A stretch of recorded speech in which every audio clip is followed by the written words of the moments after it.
Hello students, welcome to RS Group of Schools. I am Gaurav Sharma, your computer teacher. Today we are going to discuss about the topic Boolean algebra, Boolean बीजगणित. आज हम आपको Boolean बीजगणित के बारे में बताएंगे कि Boolean बीजगणित या Boolean अलजेब्रा क्या होती है, इसकी खोज कब हुई और इसके साथ में इसका हमारा कंप्यूटर के फील्ड में क्या यूज है उसके बारे में हम लोग आज डिस्कस करेंगे. ठीक है, तो जो सबसे पहले तो हम इसका हिस्ट्री या इसका बेसिक जानते हैं कि जो हमारी बूलियन बीजगणित है उसको जॉर्ज बूल नाम के साइंटिस्ट ने डेवलप किया है. ठीक है, जॉर्ज बूल, स्पेलिंग देखिए GEORGE, जॉर्ज BOOLE इंग्लिश में, और हिंदी में इस तरीके से इसको लिखते हैं. ठीक है, फिर इसका जो डेवलपमेंट हुआ है वो हुआ 1854 में. ठीक है, ये ईयर है. तो इस सन में 1854 में जॉर्ज बूल ने बूलियन बीजगणित का डेवलपमेंट किया. ठीक है, अब जो जॉर्ज बूल थे उन्होंने ये कॉन्सेप्ट जो दिया है वो किस बेस पे दिया है, उन्होंने लॉजिकल ऑपरेशंस और बाइनरी वेरिएबल्स इनके कॉम्बिनेशन के आधार पे इस बीजगणित को बनाया है. लॉजिकल ऑपरेशंस क्या होते हैं और बाइनरी वेरिएबल्स क्या होते हैं, इनके बारे में हम लोग आगे जो नेक्स्ट वीडियोस हमारे आएंगे उनके बारे में डिटेल में पढ़ेंगे.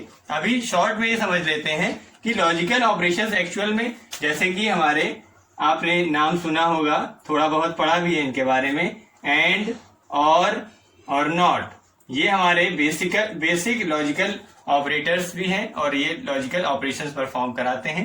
ठीक है, एंड, और नॉट, तो ये जो हमारे लॉजिकल ऑपरेटर्स हैं इनके हेल्प से, और साथ ही साथ में बाइनरी वेरिएबल्स हमारे जैसे कि एबीसी मतलब ये वेरिएबल के नेम है. ठीक है, नेम हम कुछ भी दे सकते हैं. वेरिएबल का मतलब क्या होता है, एक ऐसा जो हम एक कॉन्सेप्ट एक ऐसा होगा जिसमें कि उसकी वैल्यू जो हो वो वेरी करे, चेंज करे.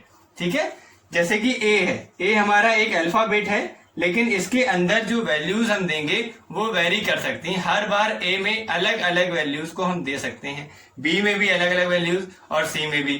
तो ये इसलिए क्या कहला रहे हैं, वेरिएबल के साथ में इसमें एक शब्द और जुड़ा है, बाइनरी. इन वेरिएबल्स को बाइनरी वेरिएबल क्यों कहा जा रहा है, क्योंकि ये बाइनरी वैल्यूज को ही एक्सेप्ट करेंगे. जो हमारा बूलियन बीजगणित होगा उसमें जो हम लोग वेरिएबल्स यूज करेंगे, जो वैल्यूज की बात करेंगे, वो बाइनरी वैल्यूज की ही बात होगी. क्यों होगी, क्योंकि हमारे कंप्यूटर से रिलेटेड ऑपरेशंस परफॉर्म कराएंगे और कंप्यूटर में सारे के सारे ऑपरेशंस जो होते हैं वो बाइनरी में ही होते हैं. ठीक है, तो इस आधार पे लॉजिकल ऑपरेटर्स जैसे कि एंड, और नॉट, इनकी और बाइनरी वेरिएबल्स इनके कॉम्बिनेशन से एक उन्होंने बीजगणित तैयार करी, अलजेब्रा तैयार करी, जिसको कि बूलियन बीजगणित के बारे में के नाम से जाना गया. अब इसके बारे में डिटेल और इससे रिलेटेड पॉइंट्स को डिस्कस करते हैं. स्टूडेंट्स देखिए, अब हम जो हमारा बूलियन अलजेब्रा है उससे रिलेटेड कुछ टर्म्स यहाँ पर लिखे गए हैं. ठीक है, इन टर्म्स के बारे में हम डिस्कस करेंगे. सबसे पहले हमने यहाँ पर लिखा है logical statement, logical variables, logic gate, logical operations और ट्रुथ टेबल. ठीक है, ये हमने कुछ यहाँ पर पॉइंट्स लिखे हैं, इनको डिस्कस करेंगे. अगर आपने ये सारे पॉइंट्स को समझ लिया तो समझ लीजिए कि आपका बूलियन अलजेब्रा आपको समझ में आ गई. ठीक है, क्योंकि सारी चीजें इन्हीं से ही मिलकर के आगे आपको पढ़नी है.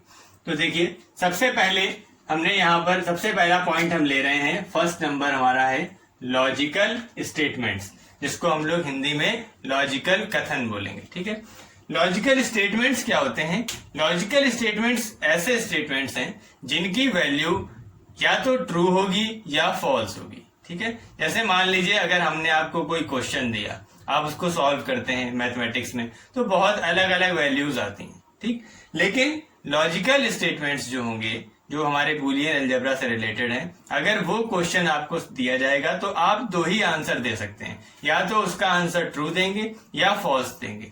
अगर ट्रू देते हैं तो वैल्यू 1 दी जाएगी, अगर फॉल्स है तो वैल्यू 0 आएगी. ठीक है, इस तरीके से हम लोग उसमें उसके आंसर को देख करके पहचान सकते हैं कि हमारा ये ऑपरेशन का रिजल्ट ट्रू आया है या फॉल्स आया है। 0 या 1 में वैल्यू आएगी, हमारा कंप्यूटर 0 1 के से संबंधित जो भी नंबर्स होते हैं, 0 1 के कॉम्बिनेशन से रिलेटेड जो भी नंबर्स बनते हैं, जो सीरीज बनती है, उसी पे ही ऑपरेशन करके सारे रिजल्ट निकालता है और उसी से रिलेटेड हमारा जो भी वर्क कंप्यूटर में हो रहा है वो सब 0 1 पे बेस होता है।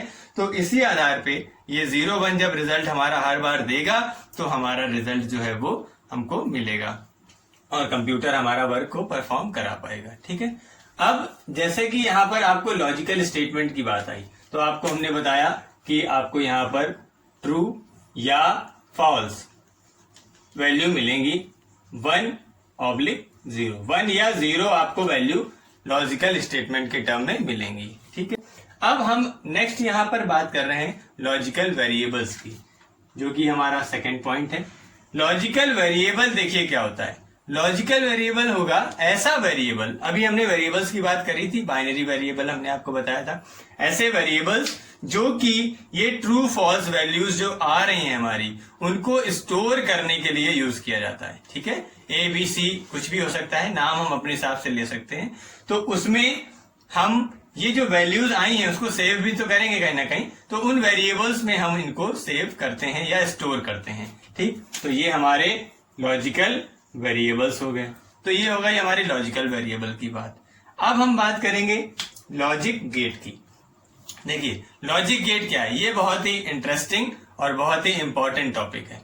ठीक, इंटरेस्टिंग क्यों है? क्योंकि इसमें आपको डायग्राम्स, अलग अलग डिफरेंट काइंड्स के डायग्राम्स, सर्किट्स बनाने के लिए आएंगे, तो आपको उसको बनाने में इंटरेस्ट भी आएगा और समझ में भी आएगा। ठीक है, जल्दी समझ जाएंगे। डायग्राम से कोई भी टॉपिक अगर आपको समझाते हैं हम, तो वो इजी टू अंडरस्टैंड होता है, इसलिए ये टॉपिक आपका इंटरेस्टिंग भी है, साथ ही साथ इंपॉर्टेंट भी बहुत ज्यादा है। ठीक है, तो लॉजिक गेट को हम बहुत अच्छे से अपने वीडियोस में आगे समझेंगे, अभी हम इसको शॉर्ट में बता दे रहे हैं कि लॉजिक गेट क्या है। देखिए जैसे कोई भी हमारा डिजिटल सर्किट होता है, डिजिटल सर्किट का मतलब क्या, हमने बहुत सारी डिवाइस देखी हैं हमारे आसपास, जो जैसे कंप्यूटर सिस्टम है, हमारा मोबाइल है।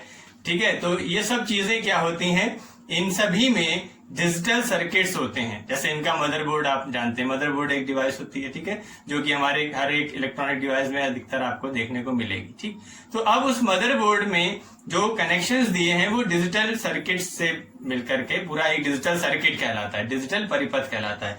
तो जो हमारा डिजिटल सर्किट होता है वो लॉजिक गेट के कॉम्बिनेशन से मिलकर के बनता है, या हम ये कह सकते हैं कि जो हमारा लॉजिक गेट होता है वो किसी डिजिटल सर्किट की एक सबसे छोटी इकाई होती है। ठीक है, तो ये 3 टाइप के होते हैं, एंड, और नॉट। एंड, और नॉट, ये 3 लॉजिक गेट्स होते हैं। ठीक है, इनकी हेल्प से हम डिजिटल सर्किट को बनाते हैं। ठीक है, अब ये हो गई लॉजिक गेट की बात। अब इसके बाद में हम बात करते हैं लॉजिकल ऑपरेशंस की। लॉजिकल ऑपरेशंस देखिए क्या चीज है। जैसे हम लोग मैथमेटिक्स में, ठीक है, हम जैसे हमारा बूलियन अलजेब्रा यहाँ पर बात कर रहे हैं, अगर हम मैथमेटिकल अलजेब्रा की, जनरल अलजेब्रा की एक बात करते हैं, मैथ्स में जो हम लोग पढ़ते हैं अलजेब्रा, तो उसमें जो भी हम ऑपरेशन परफॉर्म कराते हैं तो वो आप मैथमेटिकल ऑपरेटर्स का यूज करते हैं, जैसे कि जोड़, घटाना, गुणा, भाग। ठीक है, तो वही चीज यहाँ पर वो हमारा मैथमेटिकल ऑपरेटर्स थे, यहाँ पर हम लॉजिकल ऑपरेशंस परफॉर्म कराएंगे तो लॉजिकल ऑपरेटर्स का यूज करेंगे। लॉजिकल ऑपरेटर जैसे हमने बताया एंड, और नॉट, ये हमारे लॉजिक गेट्स होते हैं। इसी तरीके से लॉजिकल ऑपरेटर्स भी होते हैं, एंड, और तथा नॉट, ये तीनों लॉजिक गेट्स लॉजिकल ऑपरेटर भी होते हैं। लॉजिकल ऑपरेटर इनको किस टर्म में बोलेंगे? एंड जो होता है हमारा मल्टीप्लिकेशन ऑपरेटर होता है, और जो होता है वो एडिशन के लिए काम आता है, और नॉट जो होता है वो हमारा इनवर्स का काम करता है। अगर कोई वैल्यू 0 में दी है तो वो उसको 1 में कन्वर्ट कर देगा, या 1 दिया है तो 0 में बदल देगा। ठीक है, तो ये हमारे लॉजिकल ऑपरेटर्स भी कहलाते हैं। ठीक, इनके बारे में भी हम लोग डिटेल में आगे पढ़ेंगे। अब हमारा एक लास्ट टॉपिक बचा हुआ है ट्रुथ टेबल, जिसको कि हम लोग सत्यता सारणी भी बोलते हैं। क्या बोलते हैं? सत्यता सारणी। ठीक है, अब सत्यता सारणी का क्या मतलब है? देखिए सत्यता सारणी, अब हमने जैसे कि बात करी कि अगर हम लोग लॉजिकल स्टेटमेंट्स को पढ़ते हैं तो 0 1 में रिजल्ट आता है। उनको सेव करने के लिए लॉजिकल वेरिएबल्स की जरूरत पड़ती है ABC। अब ये ABC को भी कहीं शो करने के लिए, डिस्प्ले करने के लिए आपको कोई एक प्लेस तो चाहिए ना, तो वो प्लेस हमारा कहलाता है सत्यता सारणी या ट्रुथ टेबल। जो हमारी वैल्यूज या ऑपरेशंस परफॉर्म करके जो वैल्यूज रिजल्ट जो आ रहे हैं, अलग अलग ऑपरेटर्स अलग अलग ऑपरेशंस परफॉर्म हो रहे हैं, एंड और नॉट ऑपरेशंस परफॉर्म हो रहे हैं, उनको सॉल्व करने के बाद में जो रिजल्ट्स आ रहे हैं उनको कहीं पे सेव या डिस्प्ले भी तो करा जाएगा, तो वो हमारी ट्रुथ टेबल में डिस्प्ले करने के लिए इनका यूज किया जाता है। तो ट्रुथ टेबल टॉपिक भी आपको अलग से बहुत ही इंपॉर्टेंट टॉपिक है। इस तरीके से कुछ इसका स्ट्रक्चर आपको लेआउट दिखता है। यहाँ पर A और B हमने अगर लिख दिया, अगर आपको एंड ऑपरेशन परफॉर्म कराना है तो A.B यहाँ पर लिख करके हम उसका एंड ऑपरेशन परफॉर्म कराएंगे। ठीक है, यहाँ अगर 0 है, यहाँ 1 है तो 0 × 1 0। कुछ इस तरीके से टेबल हमारी बनती है। ठीक है, तो ये हमारी सत्यता सारणी कहलाएगी। इस तरीके से ये सारे पॉइंट्स जो हैं वो हमारे बूलियन अलजेब्रा से रिलेटेड थे। ठीक, अब इन सब की मदद से हम बूलियन अलजेब्रा को अच्छे से पढ़ और समझ पाएंगे। अब आपको क्या करना है, बूलियन अलजेब्रा साथ ही साथ ये जितने भी पॉइंट्स हमने आज आपको बताए हैं उन सभी को ध्यान से देखिए, समझिए और याद रखने की कोशिश करिए। नेक्स्ट वीडियो में हम लोग इनके एक एक पॉइंट को अच्छे से डिस्क्राइब करेंगे और समझने की कोशिश करेंगे। तब तक के लिए keep studying and be happy always. Thank you.